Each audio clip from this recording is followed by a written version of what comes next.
Welcome back to Small Bore and More. Today we've got the 2023 black Honda Monkey on the lift, and we've got something a little bit special to install on it today. It's something that I've been putting off buying just purely down to the price, because it is a lot of money for what it is.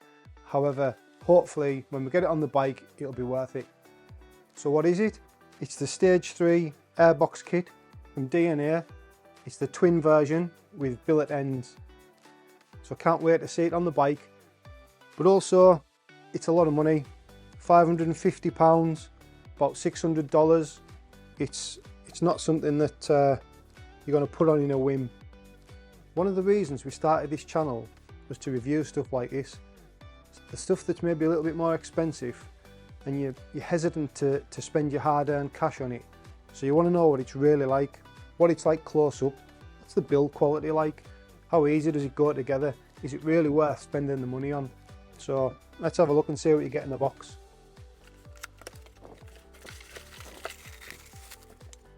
Okay, so the plenum looks really well made. It's some sort of plastic, which is a bit of a step back from the previous versions that were milled alloy, but it does look good, and the brackets are pre-installed. The tube that connects the plenum to the throttle body intake looks like moulded silicone. It's pretty strong but flexible at the same time, and it's got the DNA logo moulded onto it. Then there's 3 bags of fittings. The filters themselves are individually packed and come pre-oiled, ready to use. These are the Billet alloy version, and they look great. You can also get black rubber and various colours in a leather finish, which keeps the cost down a little bit, but in my opinion the billet ends are worth the extra. So of course you get 2 of these in the kit, and I like the fact you can see the machining in the alloy.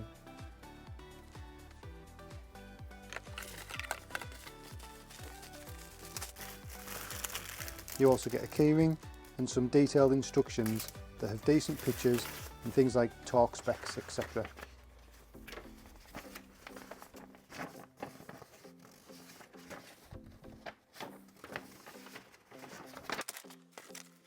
And of course, a couple of stickers for the bench or the bike.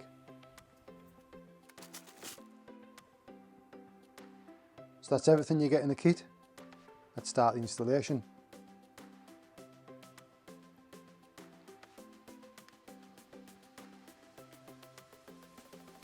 Here's a quick before look.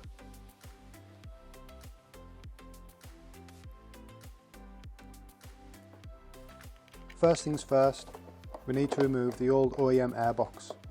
So we start by removing the plastic covers. There's a Phillips screw underneath securing the cover. This needs removed.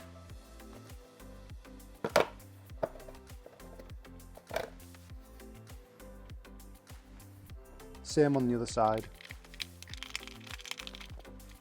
To remove these, you need to push forward to unclip it. It can take quite a bit of effort to get these off, and it feels like something's going to break, but don't worry, it won't. Next, remove the tube from the map sensor on the right hand side and remove it from the bracket.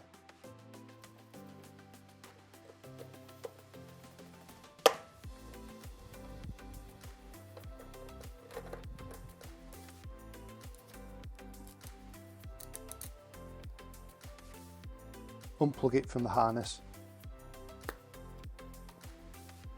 Moving to the left hand side of the bike, remove the fuel overflow pipe and the crankcase breather.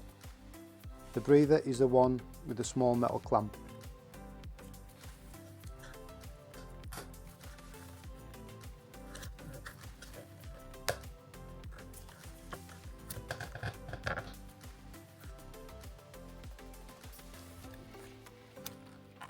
Also, on the left hand side of the bike, unplug the air temperature sensor.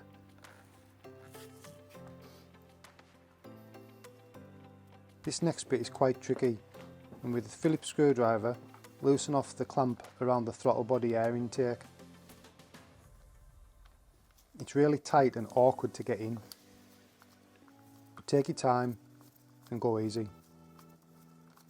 Whatever you do, don't round the head of the screw. Then there's 3 10mm bolts to remove, 2 from the left hand side and 1 from the right.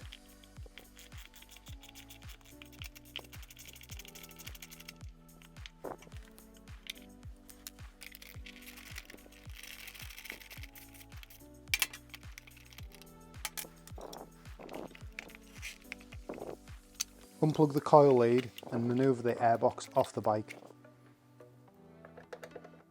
On the bench, remove the air temperature sensor with a Phillips screwdriver.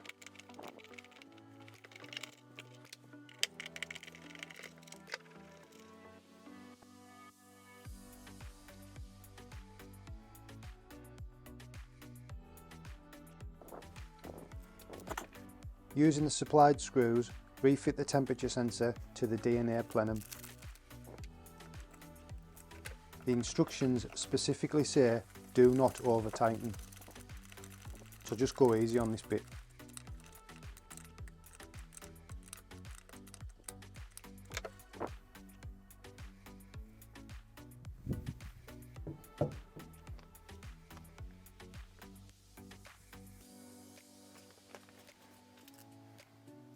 Using the frame mount bolts and washers, apply some blue medium strength thread locker.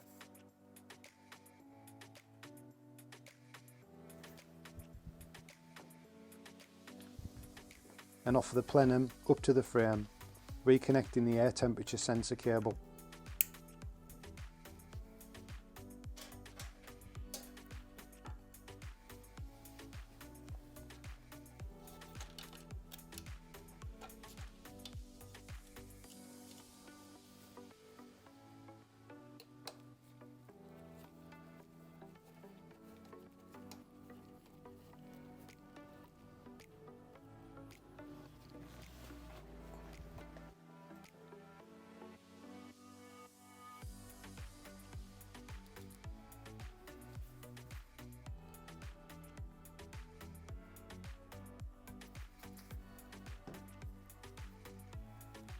Same on the other side, medium thread lock and hand tighten for now. We'll torque them up later once it's all lined up. Then refit the tube to the map sensor.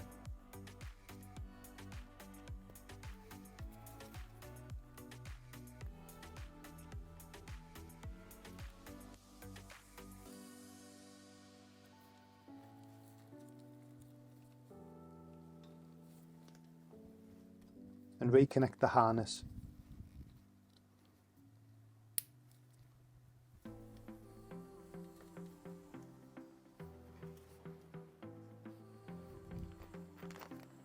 And use a supplied Allen bolt and spacer to remount the sensor.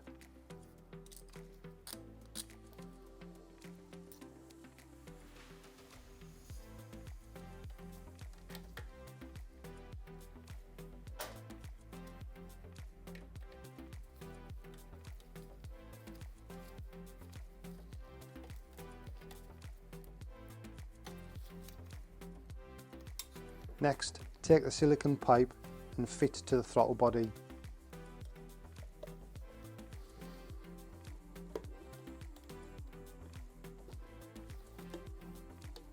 This is quite tight as there's not a lot of room to push it on, but gently work it into position.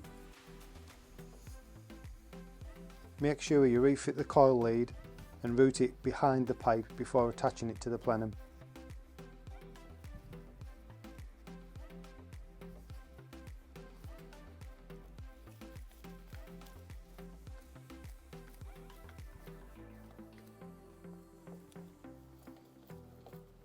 Back to the left hand side of the bike, refit the crank breather and fuel overflow pipes.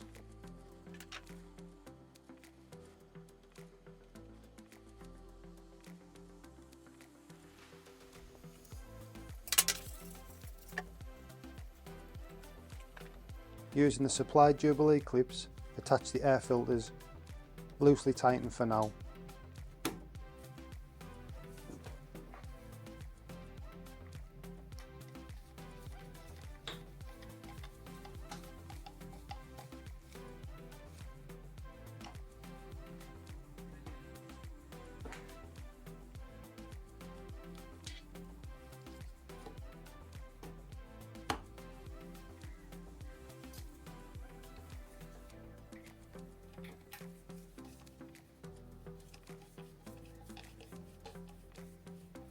Once you've got everything lined up, it's time to torque the bolts. Just shy of 8 Newton meters for the frame bolts.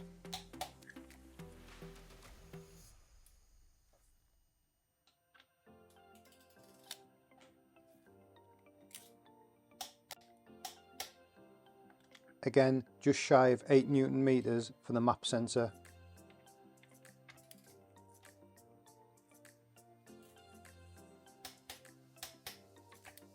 And just under 2 Newton meters, which is hardly anything, for the Jubilee clips.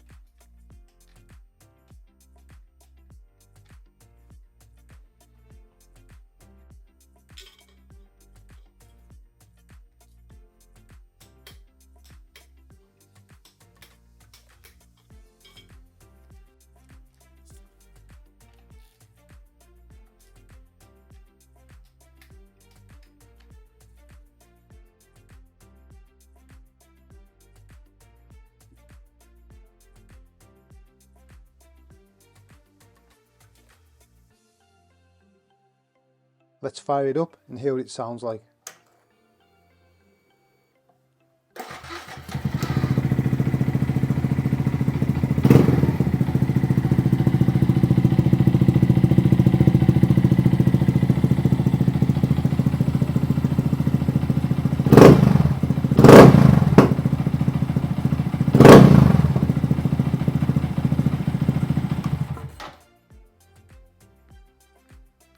So that's the install done.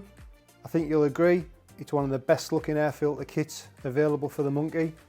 Yeah, it's expensive, but it's high quality, it seems well made. It went together really well, installation was pretty straightforward. I'd definitely recommend one. Next thing for this bike is to get it on the dyno and let's see if it needs a tune to go with this air filter. So like and subscribe to the channel to see that video coming up. Until then, that's all from Small Bore and More. I'll catch you on the next one. Take care.